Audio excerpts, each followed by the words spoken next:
Hey, welcome. And today I have another one of our amazing Tiny Habits coaches that I'm having a conversation with. This is Ellen Khalifa. Ellen has been with us for quite a while as a Tiny Habits coach. In fact, Ellen, how long has it been that you've been certified? I got certified at the end of 2019, so it's been a minute. Minute. Love your work. I love what you're doing with Tiny Habits. Of course, I've followed you ever since you got certified. We worked together in the Tiny Habits coach community, and it's always great to have you show up in our meetings and our sessions that we have with just our coaches because you bring such a wealth of knowledge and experience to the table. Give our listeners a little bit more background on who you are and what you do and who you help. So I am a Healthspan habits coach. And if Healthspan is a new term to you, you're not alone. It's certainly picking up in the media, but those are the years that we live with quality of life that and away from conditions that don't impact that quality of life. Right now, the gap in the United States between lifespan, the years we live, and healthspan, the years we're healthy, is almost 13 years and growing. And it's the highest of any high income country in the world. So my work is really helping people to close that gap. And all of the things we can do, it's almost never too early to start and it's almost never too late to make improvements. So how can we live our best lives when our lifespans are lengthening, but our health is not? Love what you just said. It's never too late to close that gap because sometimes as we age, it's like, well, I'm so old now, or I'm older, not so old, but older. Why doesn't it even matter if I start working out and I haven't been working out? Or why does it matter if I start focusing on eating healthier? So I love that point. How did you find Tiny Habits and why did you think it was a good fit for you? This goes back. It's been in the spring, it will be 15 years since I went to a Uh, conference and somebody talked about BJ Fogg and tiny habits. And I had tried before sort of different social movements like quantified self, where you track everything, and it was just not changing my behavior. And when I heard about this, I was instantly like, wow, this is maybe what's missing. So it's the same 5-day free program you can sign up for now. I signed up. I guess in those days, BJ was actually, I assumed it was a graduate student signing his name, but apparently he was actually it was him. coaching himself in those days. Mm. I did it for 7 years myself, and it just made such a difference in my life. When my daughter went off to college, I decided I would get certified because I wanted to bring that same change to others. And you've been in this industry of helping others change, especially in health and wellness and healthier lifestyles for years, even before Tiny Habits. What difference has Tiny Habits made in your industry or with your coaching for you? It's amazing. So yes, I spent decades on the communication side of healthcare and I did physician education, I did psychologist education, but my passion was always empowering people and their health. And after decades, I got kind of cynical because I realized we were experts in telling people the what and why of Mm. the behaviors we needed, the habits we needed. No one said habits, but this is the changes you're supposed to make. Go home and figure it out. And then when people couldn't do it, let's blame them. They're just not compliant. We told them what to do. So I had kind of reached this downward cycle in my career. And when I saw this, it's like tiny habits helps you figure out how to do this. And that's what BJ says. Information alone does not change behavior. And it makes all the difference. Plus, I think so much about the way our brains are wired for negativity. You and I are sitting here Mm. talking today because it's a survival instinct to understand every threat in the environment. But that doesn't help us to change. And so the celebration piece of tiny habits makes such a huge difference in overriding that and learning to rewire your life, as BJ calls it. Yeah, I love that, the rewire your life. So the work that you're currently doing, you differentiate that as you're calling it what, health span? And it's not just staying healthy. Talk to us a little bit about the difference in approaches. Right. I mean, your health is what's happening at every given moment in your life, your wellness or lack of wellness. That's every moment in your life. Mm. The idea of health span is it is like lifespan. What does that look like over the decades? Because the behaviors and habits you have at 30 can very much impact what your life is going to be like at 70. And so one of my favorite sayings at this stage in life comes from a 20th century Polish poet, but he says, youth is the gift of nature, but age is a work of art. And, we can take things for granted for only so many decades, but eventually the things we have or have not been doing will change as our bodies change. Our neurobiology, it's our physiology, it's our nervous system, it's just so many things, our mindset. And we're surrounded by so much, negative messaging about getting older for sure. But also, I mean, one of the things that drove me to tiny habits as well, I didn't realize this until I heard BJ say this, but he says tiny habits is the antidote to that go big or go home mentality we're surrounded with. You're either like killing it, just like so high performance, or why bother at all? And that's such a disservice to everything in life. I mean, there's nothing wrong with striving and achieving. But if that's the only way you're ever going to be successful, it's going to be a really hard slog and you're not going to stay positive. So that's the idea with Healthspan. In it for the long term, what can we do?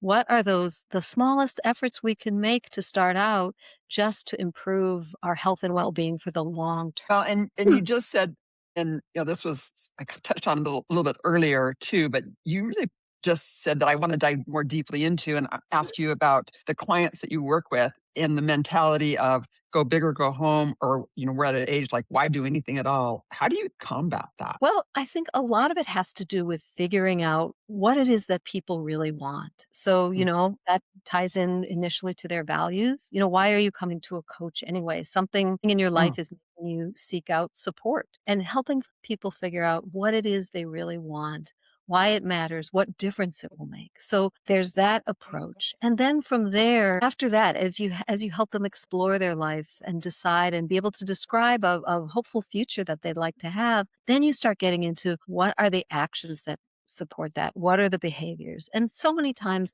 we're all surrounded by more information than we can possibly process on what we know we're supposed to be doing. But getting mhm. started and making it work. And so one of the things I formulated as it is really a formula, and BJ said it was okay to talk about it that way, but I'd really talk about Yeah. how do we make those actions small plus simple plus specific plus feeling shine, celebration equals more lasting change. And we're not going for perfection. We're going for change that you can manage in the long term. And myself, I mean, over that 7 years when I practiced tiny habits on my own, stuff would fall apart. I'd drop it, I'd lose it, but you can always build it up again. I mean, it's really there. Once you have those skills for change, it makes all the difference. And people are surprised to feel successful. That's a big surprise to them. That hope Yeah. that they actually have that ability, they have that skill set to make the changes they need to and to adapt. Because I think I would say in the 21st century, that is probably our number one skill set is staying adaptable under constant, increasingly rapid change. I think that's so true. And just when we think we've up leveled ourselves, things change again, up level again. I would love to hear some stories and examples from your tiny habits journey when you started implementing tiny habits and what areas of life you implemented them, and also maybe some tiny habit recipes that were most effective for you at that point and the result. Right. I can do that with this many years behind me now. I can really see things. I was the mother of a teenager.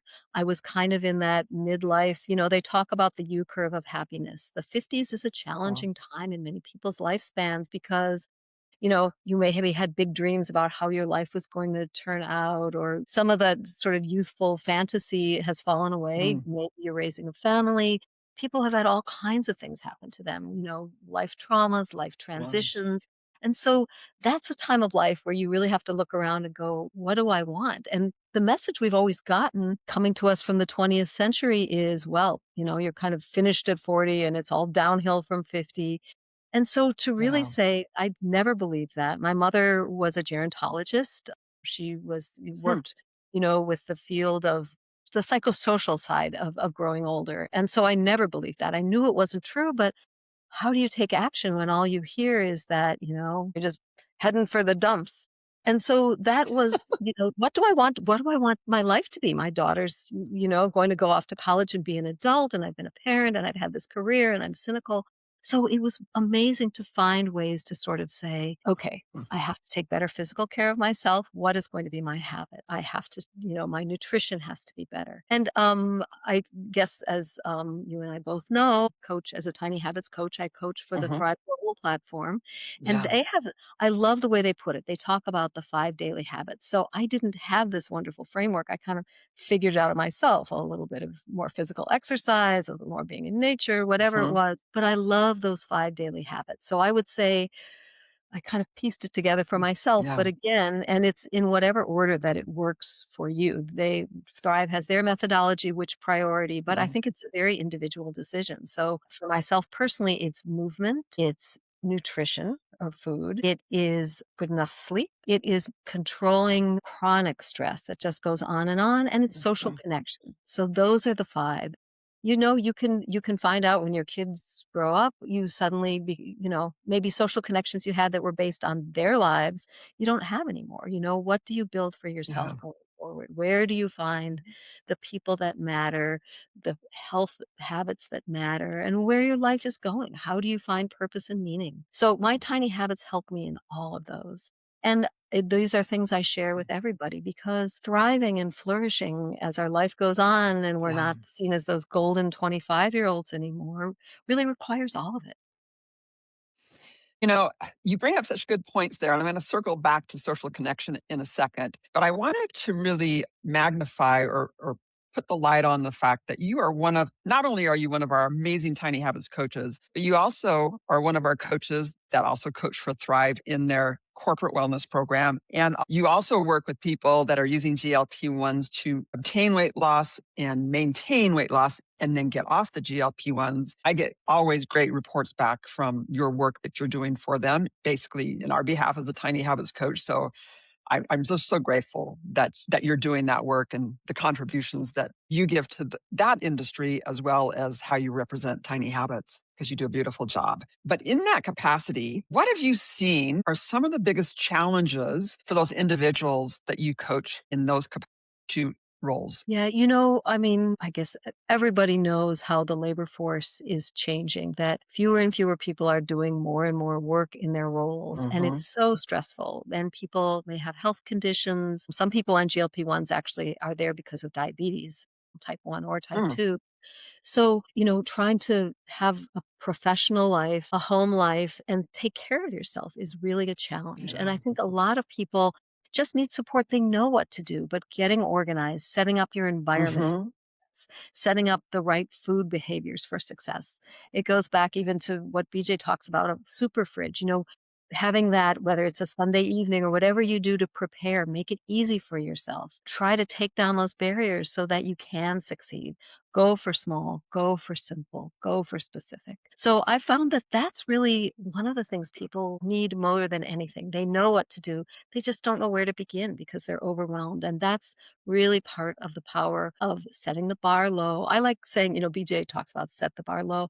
I like to say set the bar for success, high or low as you Mm. want. Set it so that you feel like you're succeeding, and you can increase as your capacity increases. And if you have to decrease something, that's okay. But you just stay adaptable with it. Yeah, I do think adaptable is the name of the game because life's constantly changing. I mean, and as you know, as women, as moms, as our children leave home, maybe as we become widowed, it's always a constant change. It's like, how do you navigate this? So I know that at least if I've got this correctly, you work. One of the demographics that you work with quite a bit are women over 50. Is that correct? Am I remembering that correctly? That is And correct. so what do you find are some of the challenges with that demographic, and what recipes or what guidance do you give them to navigate that time of life? Because for me, when I was younger, I thought, oh, once I'm 50, I'll have it all figured out. Well, it's actually very much the opposite. I feel like I have nothing figured out at this point. It's Right. discouraging. It's overwhelming. It is. And don't forget the messaging we've gotten all our lives. Women are valued for our physical beauty and our fertility. Mhm. And so, what is it I about the know. second half of life where we have value? And maybe it's time. I think one of the things to figure out is what is the value you have for yourself, not what society defines or anyone else defines, but what are your values that you hold personally dear, but how do you value yourself? And what are you looking for? If Mm. you're not just caring for other people at this point, what is it you really want from your life? And who are the women like you? And there are more and more organizations. So I actually operate in a Tiny Habits is one of the sort of intersecting, interlocking circles in my life. But I find that for women to find each other, again, that social connection, what are your Mm. passions? What are your interests? So sometimes it has to do with that, wow, I let go of all the things I used to love, but raising a family and juggling a career, I couldn't do it. Now you have time. What does resonate with you? And our bodies are changing, our hormones change. Yeah. I'm also a peer educator for the Bone Health and Osteoporosis Foundation because I live with osteoporosis myself. And I found a lot of meaning in doing something like that. Like, how can I help other women know that there's a time frame when you're best set up to keep your bones healthy for life? And so, I find a mission in that. There's was an Mm, organization called encore.org, and their tagline has stayed with me. They've pivoted to another wonderful mission, but their tagline was second acts for the greater good. If we have more time, how can we contribute to the greater mm, good, to people like ourselves or people mm, not like ourselves, but any kind of cause, animals, the environment, whatever gives mm. meaning to your life. This is a chance for you. And so, yes, we have to take better care of ourselves physically. Menopause has become a topic people will talk about now. That is Yeah. absolutely true. But find meaning and purpose and find ways to take care of yourself, hopefully in very good company. So how do you find those? And this comes back to social connection. So I'm going to circle back around. I'm going to have you put on your coaching hat. I'm going to put on the client hat. So we're Okay. going to do, as long as I've got you here, I am going to take advantage of the fact that you are an expert in these areas. But I've had the opportunity to relocate temporarily to a different geographic location than where I've been for 40 years. And I feel like adapting to the new location. I took care of my dad for a number of months before he passed. And now I'm still in Utah now taking care of my mom because my dad was her caregiver. My mom has Parkinson's. I love being here with my mom, but what I have found is the thing that's the hardest for me is I don't have the social connections here that I had back in Las Vegas. And that is starting to negatively impact my health. I just recognized this probably 2 weeks ago. It's like, oh, I feel isolated. I don't feel lonely. There's a difference because I have my dogs, and I have my kids. My kids don't live here, but they come in to visit. My siblings come in to visit. But I don't have the social connections here in Utah. I haven't spent years building those. So, Ellen, what do I do? How do I build? What are some habits that would help me start branching out now that I realize I'm going to be here for a little while? Well, I would start with what you like to do. What are the things that bring you the most joy? I mean, there's nothing like real life. And I would say Mhm. if it helps to have virtual connection and virtual community, I spend a lot of time on not, I wish everything was in real life, but that's not life in the real world. Mhm. The important thing is to, again, not feel that isolation. And so if virtual groups work for you, that's great. Keep those connections going if those are deep and meaningful, even by phone, whatever it is. But then what is it you really love to do? And what would you like to be doing if you could do anything right now, just for in your free time to enjoy yourself? What would you like to be doing? Wow. So this really is a coaching session. So I will answer that. And the reason I bring this up is I know I'm not alone. I know Mhm. many that are in our position are now caregiving for parents. Nice. And sometimes that requires a change of geographic location or a change of social dynamics because of those responsibilities. I'm so grateful I have that opportunity, but it doesn't come without some situations that I didn't anticipate as far as, learning new things or just going, okay, how do I adapt to this? I'm in my mid 60s. How do I adapt to this? I thought I'd be retired at this point. I thought I'd be surrounded by lifetime friends. And I'm finding that neither one of those are the case, which I am grateful for. When you say, what do you like to do? Well, I like to hike. I like to get out with my dogs. I like to play sports. I like outdoor activities, which I have a plethora of outdoor activities here in Utah, but I'm doing it again by myself. So give me some habits or some approaches that I could use. And you also mentioned that you work with your clients on creating the environment to support the change that they're making. So how would you guide somebody like me now that I recognize, okay, I need to build that social network while I'm here in Utah? I would say, every day make a habit of, is there a local church that you're starting to attend? Do they have groups that they walk together? Do they walk their dogs together? I mean, anything where their people are doing what you like to do and just make a daily habit of finding them. Mm, Where are they? What are they doing? When is it happening? I mean, I know very well.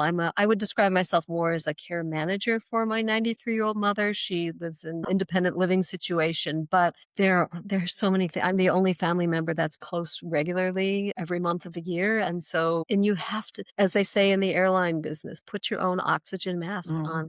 because you can't be an effective caregiver if you're burning out. So who's out there in your community doing the things you love? Are there groups you can go with? And having dogs is a great way to connect to Yeah. people who love to connect through their animals, and especially dogs take you out there walking, hiking. And I've also found that even some of the virtual groups, I'm an active Hmm. alum of the Modern Elder Academy, and they actually have an affinity group for caregivers because so many people are dealing with this, and some people in pretty stressful and challenging situations. So we're there to support. We have a once a month call for an hour and a half. We do all kinds of some of it's Mm. actually spiritual. How do we build each other up? How do we give ourselves grace? All of these things within a Mm. group that I have a local chapter I go to, but it's the caregiver thing is completely virtual, but it's such good support.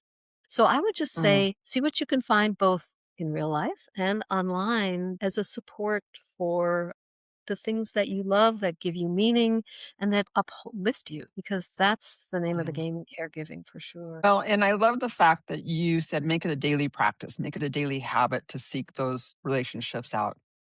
Right. A little effort every day. I mean, even if it helps, as a reminder, you could put a little like sprig of flowers or something out to remind yourself, Yeah. make one effort today. What is my Yeah. for today? What's my one effort in building connection? Yeah, I love that. And there's a lot of studies out, and I'm sure you're familiar with these too, on elderly adults or people that are aging, and those that live longer and have more fulfilling lives have those social connections. Is that Absolutely. wow? So That okay, now I'm going to pick your brain a little bit more. I'll take off my client hat. So, okay. because it's not all about me, it really is about you and the work that you do and the people that you help. You have a podcast. Tell us about your podcast and a little bit more about what you talk about on your podcast.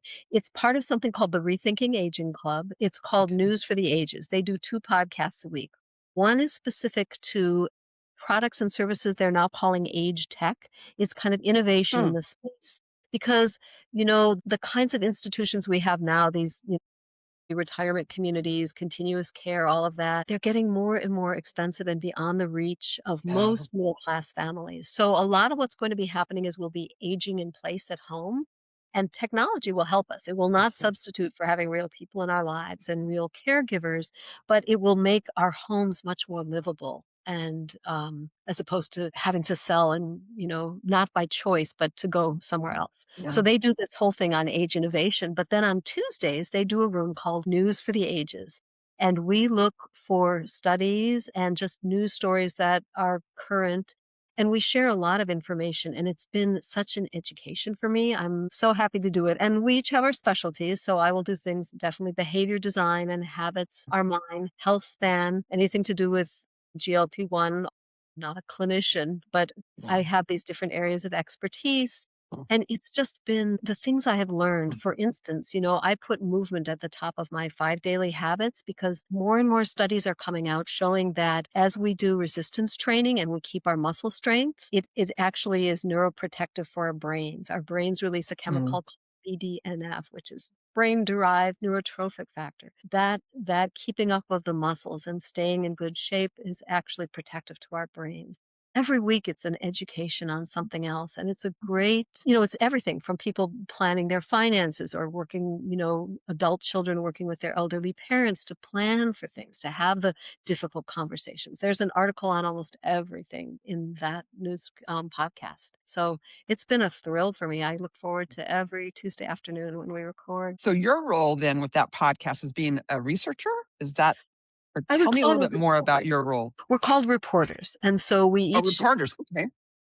every week we find an article and we report on them, and we have discussions in the group because we have all different areas of expertise. Someone's a caregiver expert, Mm. someone is does this kind of what they call life encore planning, was how you are helping your parents prepare or your own self prepare. Where do you want to live? Even articles on how climate change and being able to get insurance. Oh, I've always Mm. had my dream house. We're going to retire and buy a dream house somewhere. Well, can you get Wow. insurance for it with climate change? There's just so many different topics that we cover. And so we take turns reading our synopsis of our articles, and then we discuss them. And it's really fun. We have a small live audience, and then they're recorded and posted. So Wow. there's a I'm gonna lot. have to find it. That's cool. Yeah, News That's for the really Ages. cool. News for the ages. Tell me again, what's it called? It's called News for the Ages from the Rethinking Aging Club. All right, great. And yeah, I will put a link in the show notes here or so that people can find it because I think that's so intriguing. And of course, I'm at the age that it's relevant for me and probably relevant to a lot of people that will be listening to our discussion here today. So that's I didn't even know anything like that was available. That's pretty cool. There's a lot of thought, and sometimes it's dismissed as a fallacy about aging backwards or restoring our health to a better level than what we. I mean, talk to me a little bit about your thoughts about that. Is that a possibility? Are there habits that support that? That very interesting. Again, it depends on how you define it, but they do talk about the difference now between our chronological age, the years we've lived, our Mm, biological age, how we test out, with our health metrics, our psychological age. I mean, there's so many different ways you can look at that. They talk now about brain span as well as health span. There's a new book out mm, called Span. So there are many different ways of measuring that. But I will tell you an interesting study that I did report on in the podcast.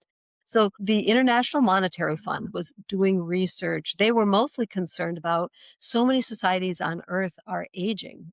I think Latin America and Africa are the only two continents where people are not aging faster. There are more young people than older mm, people. But everywhere else, Asia, Europe, North America, people are more people are older than are younger at this point, or it's about even, but it's quickly mm, moving. So the International Monetary Fund was concerned, and they decided to do a study comparing 70-year-olds in the year 2000 with 70-year-olds in the year 2022, just to see how long could people keep working if everybody's going to retire who's supporting the mm. economy. So they did a battery of metrics that a lot of them had to do with your ability to function and to have a career, to have a profession, to maintain your life. What they found is that physically 70-year-old in the year 2022 was equal to a 56-year-old in the year 2020 and cognitively equal to a 53-year-old in the year 2020. So already changes in Oh, behavior are aging us backwards if you want to compare it to the past. So it is working. The exercise, the sleep,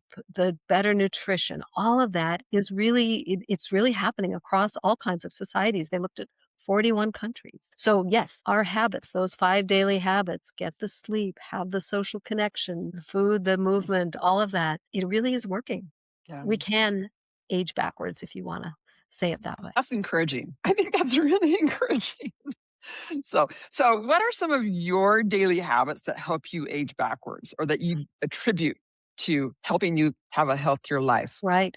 Well, some of it is, I will say, I have to thank you for the work you do with Pearl Habits because, like I Mm, said, I got a diagnosis that once upon a time, bone health has not been on the radar. People didn't live yeah. that long. And so it was considered kind of the disease of old, frail ladies who couldn't, like Yeah. they have a cane. The truth is, our bone health, our bones peak at age 30 and we have to keep them up. Oh, And this information was not around to me. So I have a lot of habits I have to do for my bone health now. And I see it through Pearl Habits. I see the lens as okay. after I'm like, I don't feel like, eating more calcium. I don't feel like doing my exercises. Just am Mm, grateful that this diagnosis has made me, I have to do exercises for balance, flexibility, muscle and bone strength. There are all kinds of things I now need to do for my own health, and I'm grateful. I have to be mindfully tiny of caffeine and salt and alcohol in my diet because all of these things impact my bone health. And my bone scan did get better in the last one I had because I am doing all of these little habits all put together and no day is perfect. If that's okay. yeah. So there's that, but I think that just so there's physically taking care of myself, my habit of in the supermarket, I'm tempted by something, I immediately read the Mm, label. That, after I reach for some tempting treat, I immediately read the label because what are the saturated fat levels? What are the sodium levels? Those are two things that for my biology, my aging, I really have to pay attention to. So those are the kinds of habits I have. And I now see them joyfully. It's okay. And mm, cheat. I mean, don't eat a chocolate cake every day, but if you go to a birthday party and someone serves chocolate cake, hopefully it's okay. I mean, not for everybody, but if you live your life in more balance, you can have those treats. And I think that's part of being able to age and flourish as well, that joy span, if chocolate cake is your joy.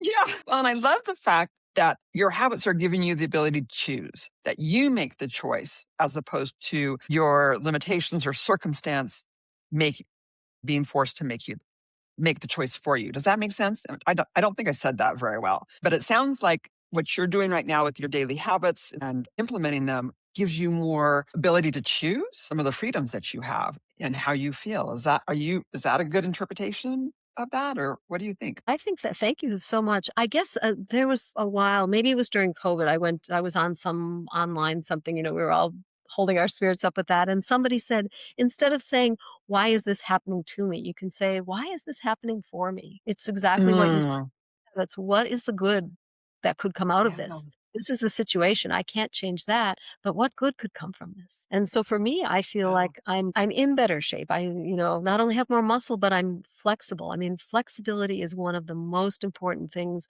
we can keep up as we get older because everything, our bodies do stiffen, but a lot of it is use it or lose it. We're just not moving as much. And we live Yeah. in a life now. The other thing I learned on my podcast is there is actually a term for this now. It is considered a health threatening condition called sedentarism.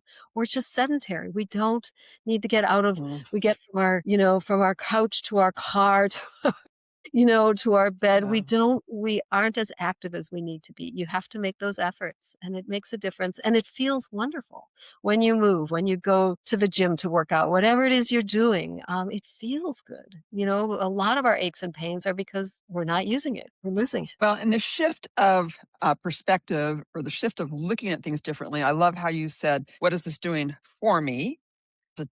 Or why is this happening for me, as opposed to why is this happening to me? That's a huge mindset shift. What a great Pearl habit. Yeah, Wow. that is. Well, And just as even we're, oh, go ahead. Oh, no, I was Keep just going. going to say, I mean, one of the things that I heard from you is that even if you can't say like, today's going to be a great day or, Mhm. I'm so glad this is happening to me, at least you can say what good could come from this? What good Yeah. can come out of this? And I think that's the most profound. I carry that with me really because not everything is going to be great and good even if you're making all the efforts, but what good might come to you or to others.